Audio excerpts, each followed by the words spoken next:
Hello, my friends again. We stopped in the last part of our story at a point where the goal was to hide the listening device inside the Vanillio car, and we mentioned that the FBI group had been fully trained to install the listening device inside the car in record time. And they were able to install it quickly as planned and left without leaving any fingerprints behind. So let's continue the story. They began listening in on the talks taking place in the car on the second day, and the information they gleaned was startling and crucial. Instructions for the purchase and sale of illicit drugs, as well as orders for murder. However, the agents needed to be close enough to receive the signal from the listening device and listen to the discussion once it was installed in the car or another place. This indicates that the agent's automobile and the device inside the home are linked, and that the two devices must be within a specific range, typically hundreds of meters depending on each device, in order to connect. Because of this, the FBI had to track the vehicle wherever it went in order to record the signal and turn on the gadget. The operation was, of course, extremely difficult and exhausting, and Mafia members are constantly wary and prepared for such situations. They check their rearview mirror all the time to see if someone is after them. To ensure that the driver wouldn't suspect anything, the FBI followed the automobile with several cars, each of which had a signal receiver. The agents were collecting all the information that was being discussed, and the apparatus was operating well. However, Sal eventually parked his vehicle and went away for a few days. When he got back and tried to switch it on, the agent's listening device had depleted the battery, so it wouldn't start. At this moment, they learned that Sal had contacted the car's seller, upset, and instructed them to come pick up the vehicle. The agents had to disable the listening device inside first to keep the corporation from learning about it, but they were unsure of how to react. The gadget would make it obvious if the battery was depleted. However, the business dispatched a tow truck, loaded the vehicle, and removed it that same day. They immediately stopped the motorist and demanded his driver's license after following it with a police vehicle. He was fortunate not to have one. He attempted to turn it on, but the tracking device attached to it caused the customers to deplete the battery so it wouldn't start. They then learned that Sal had contacted the firm that had sold him the automobile, irate, and instructed them to come pick it up and give it back to him. The clients were unsure of how to respond. In order to keep the business from knowing, they had to unplug the tracking device inside first. It would be obvious that it had depleted the battery. However, the business dispatched a truck to retrieve the vehicle that same day. The FBI stopped the driver and requested his driver's license after following the truck with a police car right away. He had the good fortune to be unlicensed. The technical clients went inside and took out the devices they had planted in the car.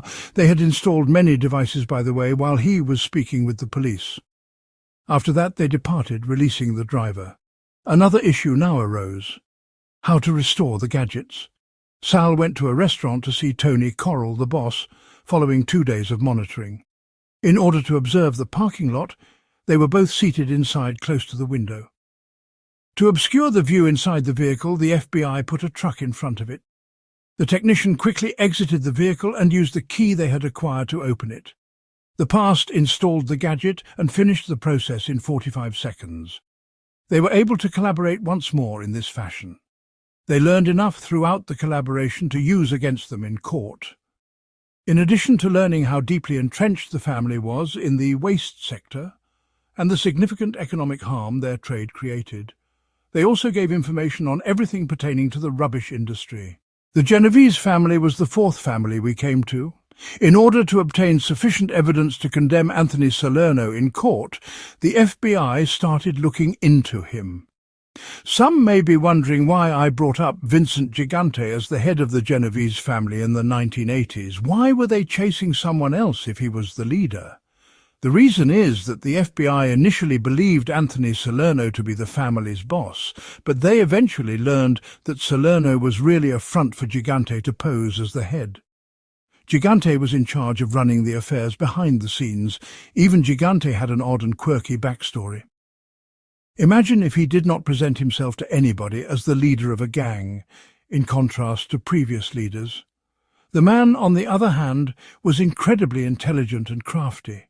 In his jammies, often barefoot, he would stroll the streets talking to himself while feigning insanity. Vincent Gigante was in charge in the 1980s. Why, then, were they after someone else? The FBI believed Anthony Salerno was the family's leader at the time, which was why. They eventually learned, however, that this individual was only a front for Gigante to look to be in charge, while Gigante was actually in charge of the activities behind the scenes. In order to look mentally disturbed, he would constantly act mad, traversing the streets in his pajamas, occasionally barefoot, and talking loudly to himself. The purpose of all this craziness was to distract the authorities from him. However, following a protracted inquiry, he would be taken into custody in 1990. The FBI was following Anthony because they believed he was a significant member of the family and had a major role in running extortion and gambling enterprises. In order to understand his pattern, the agents started watching him. They discovered that every Monday morning he would travel to the Mafia boys, a gathering spot for Mafia members, and spend 3 days there before leaving on Thursday morning, high enough to give the impression that he was mentally ill. The purpose of all this craziness was to distract the authorities from him. However, following a protracted inquiry, he was taken into custody in 1990. The FBI targeted Anthony because they believed he was a significant member of the family and had a crucial role in running extortion and gambling enterprises. In order to understand his pattern, the agents began watching him. They found that every Monday morning he would travel to the Mafia boys, a gathering area for Mafia members, and spend 3 days there before leaving on Thursday morning. According to the evidence the FBI obtained from its informants and sources, Anthony met with representatives of several unions under the family's influence to discuss issues pertaining to gambling, extortion, bribery, and numerous other criminal acts. Informants and other sources told the FBI that Anthony was meeting with members of other unions under the family's influence to discuss gambling, extortion, bribery, and a host of other illicit activities. This evidence was sufficient to secure a court order authorizing the installation of a wiretap. FBI technicians entered the building using the same technique as before, placed the wiretaps covertly, and then departed. When Tony Corallo, the leader of the Lucchese family, met with Anthony Salerno, whom they thought was the head of the Genovese family, on December 12, 1984, it was a crucial day for the FBI. A recording of their talk was made. In their conversation, these two men discussed a number of topics that would ultimately lead to their demise, but they kept bringing up the same phrase during their meeting: the order comes from the committee. They would say things like, the committee ordered it, and the committee agreed. The FBI informants who had spent years inside the families talked about the committee and claimed that they had to do everything the organized crime families did. Following an extended period of observation, the FBI started to comprehend the nature of the group and its operations. The committee, which was made up of the 5 family leaders in New York, was tasked with establishing guidelines for all the families and settling conflicts, since disagreements would disrupt their business. Nobody would be interested in this. All of the family leaders were assembled by the committee in a single criminal conspiracy, so they interacted with one another. They may be compared to the Mafia's executive council.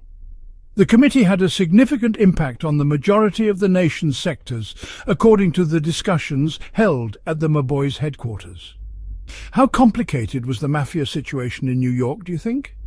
The FBI's primary objective after acquiring all of this evidence was to dismantle the committee, or more accurately, to chop off the beast's head. Naturally, the FBI started putting up a case to prosecute the 5 chiefs at this point.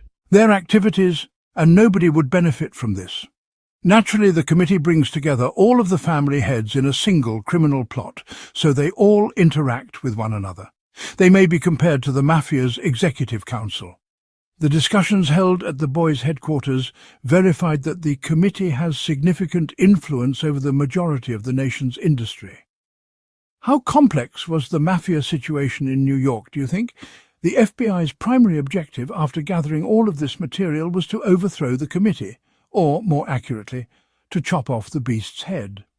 Of course, this would be a huge operation unheard of in all of America, and the FBI began drafting a case to prosecute the 5 leaders.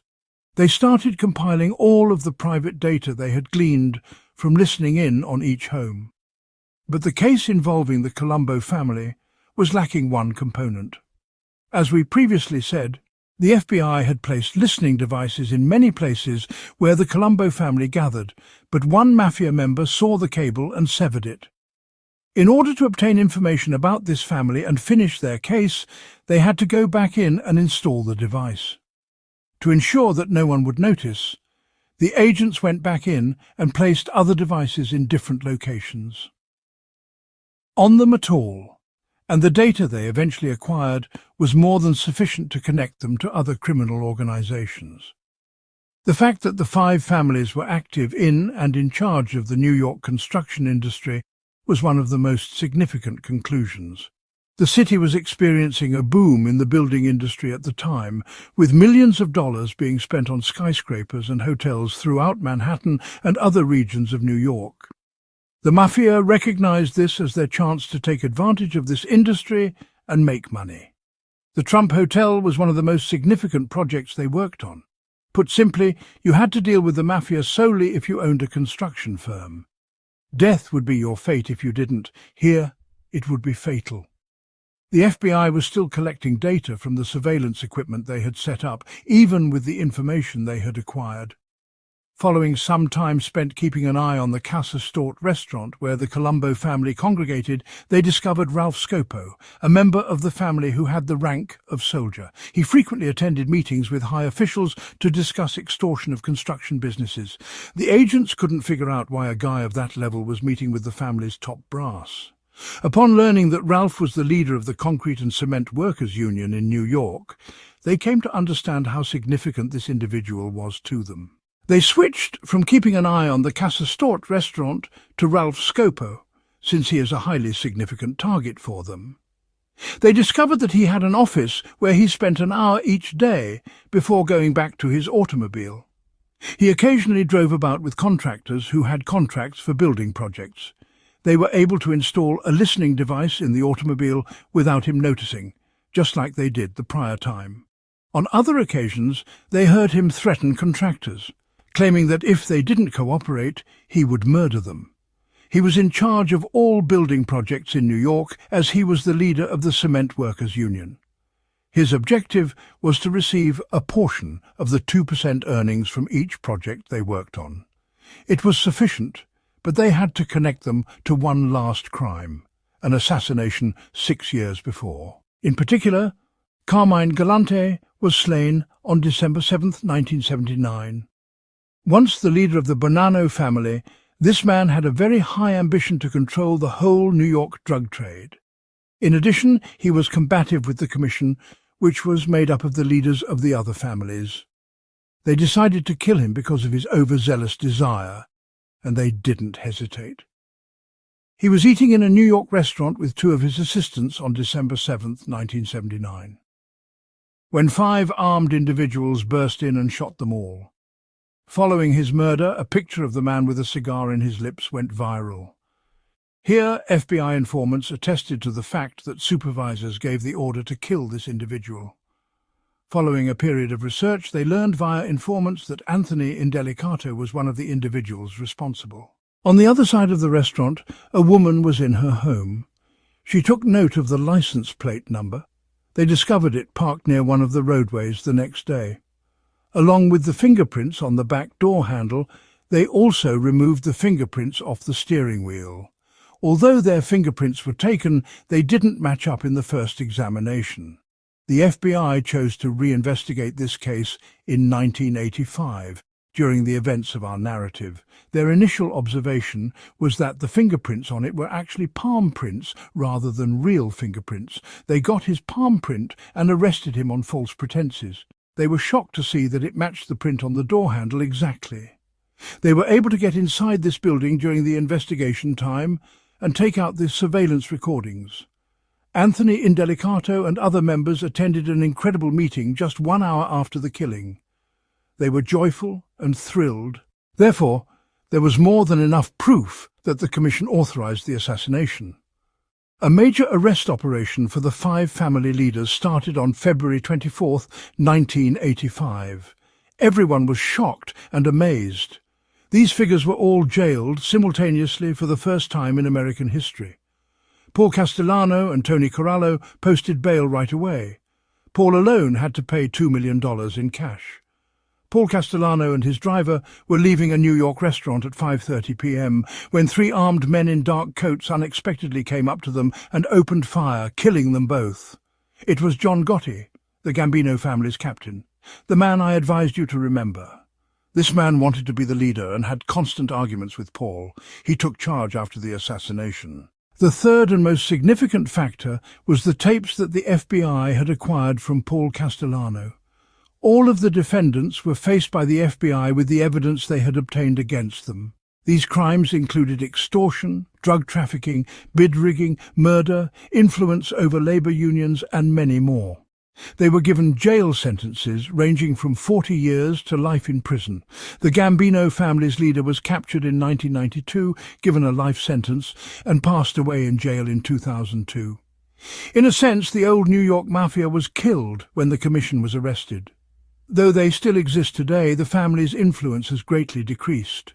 And with that, our narrative comes to a close. Please remember to like and subscribe if you enjoyed it.